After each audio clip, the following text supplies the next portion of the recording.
Today, I'm going to teach you how to foil behind a boat with your wingboard. Let's go.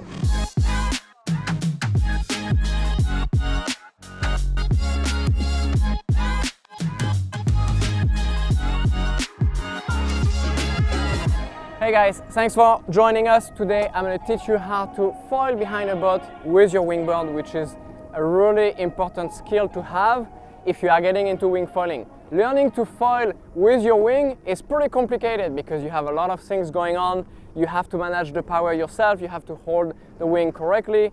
Here we're going to isolate the foiling skill so that the boat is pulling you, and it's pretty important to understand how to do it. And the interesting part is like it really relates perfectly to learning to foil with the wing in many aspects, which I'm going to explain. And it's different than e-foiling or any foil assist. That the being towed behind the boat is going to relate a lot more like wing foiling because we also have the rope is essentially your wing. But first, check out wingfoilprocenter.com. If you appreciate the video that I'm doing for you guys, if you find values out of them, check it out. It's the shop. All of the gear is available there. And if you do need some lessons, you can reach out to me. And I can also help you pick the right gear if you are getting into it or if you are progressing. Let's get into it. So the first thing is I have my wingboard, I have my foil that I use for winging, which is 110 liters and 1800 flyer that I have under. So a very beginner setup. If you have a bigger board, totally fine. It really doesn't really matter. It's like you want your wingboard that has enough volume for you to get going.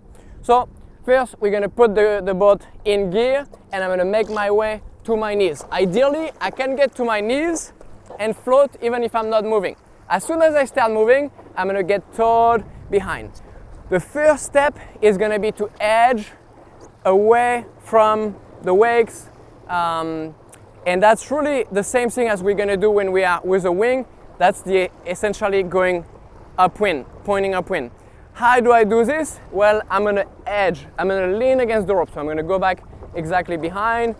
I'm in the wakes, and what I'm gonna do is I'm gonna lean against the rope, so I have to lean back and on the side a little. So see how I'm like, kind of like leaning this way. I'm edging.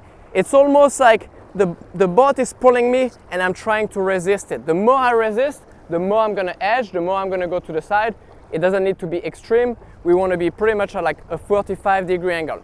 From there, perfect, we have a good edge, we have tension in the rope. Whenever we feel like we are losing tension in the rope, it's because we stop edging. And then we're gonna be telling our driver, hey, drive faster, but we can go 20 miles an hour here, there will be no tension if I'm going straight with it. I need to be edging, keeping tension in the rope. So I'm edging, we are ready to go a little faster, let's go to 6-7 miles per hour. I keep edging, and with a little more speed, I'm ready to go to my feet. So I'm gonna go front foot first. I keep my edge. When I put my front foot, I don't wanna find myself in the wakes again. Then I'm ready to pop to my back foot. Perfect. I'm keeping my edge, tension in the rope. I'm leaning against the rope. I'm never in this position. This is like dragging me. It's gonna pull you on my toes. It's gonna bring me back. I'm gonna lose my edge. I wanna be leaning against it, like somebody is like pulling you and you are digging your heels in, not to go with it. So I'm resisting, I'm keeping my edge.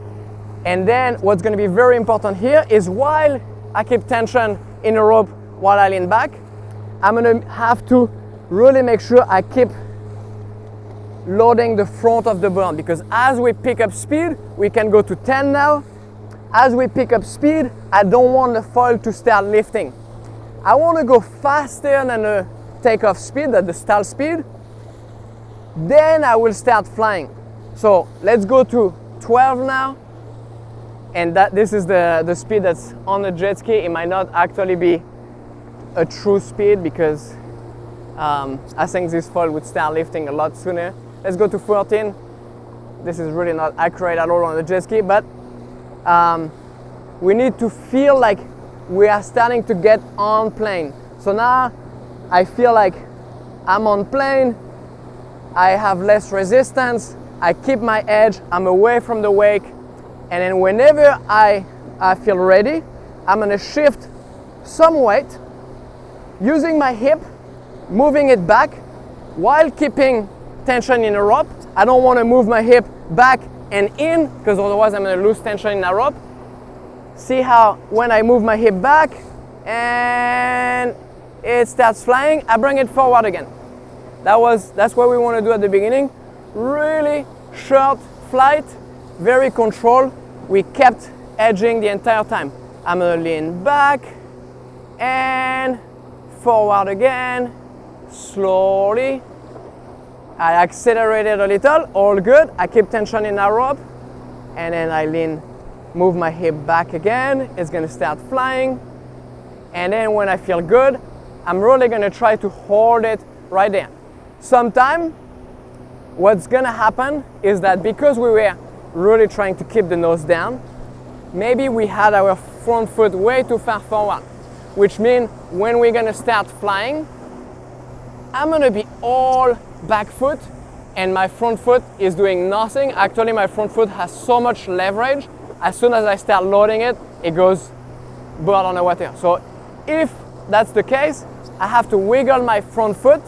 So I'm gonna go heel toe, heel toe, heel toe, heel toe, until I can have my hip over the front. And when I move my hip to have equal pressure front and back, I'm flying. That is the perfect position. We are really trying to find a position where I can have front and back equally loaded, so I don't have my back leg hurting, like burning sooner, my front leg burning sooner. I'm working with both legs in the same time. Let's go a little faster. Let's go to 16 or 17.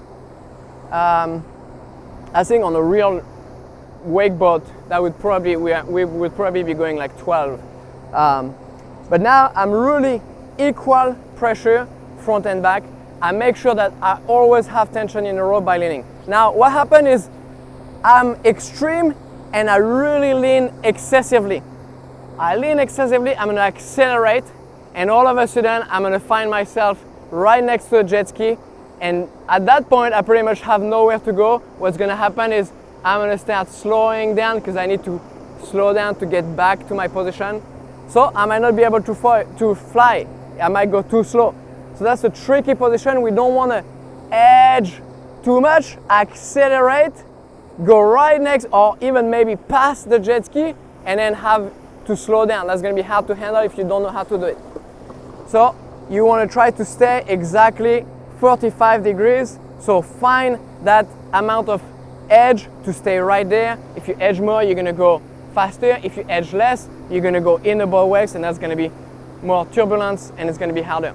Later, you can play with the wake. You can try to like ride the wake and actually create slack in the rope so that you are actually just riding the wake. That's more advanced and it's not really necessary for winging. But here, the more we edge, it's essentially the more we go upwind. The less we edge, the more we're going to go downwind. So that relates a lot to wing foiling. So there is a lot to learn here, so that when you finally go out with your wing, all of this is very familiar. You just have to worry about the wing and the foiling. At least you already had some time on it. So I hope that this is helpful. If you have the chance to like practice behind a boat, really spend some time playing with your feet position, because this is a key thing in wing foiling, that like once you have the wing in your hand, it might be harder. Really make sure that like you can narrow your feet over the sweet spot so that you are not like too wide of a stance, and also you are not too far forward. Two common mistake is really wide stance, which makes it really twitchy because you have a lot of leverage. And the other mistake is too far forward so that you are all back foot. So move as far back as you can, see how it feels, and about shoulder length with your stance. So once you can spend as much time as possible behind the boat, you go back with your wing, you apply all the same thing from the knees, edging, keeping your nose into the wind. Exactly, that's the That's the same thing as like edging to the side, staying away from the wakes, and then same when you are up and going. I hope this video was helpful. Check out Wingfoil Pro Center if you find value out of this video. Get out there, have fun. Foiling is this amazing feeling. Everybody's gonna love it. You are gonna love it. Everybody is having the best time ever. Amazing community. I will see you guys next time.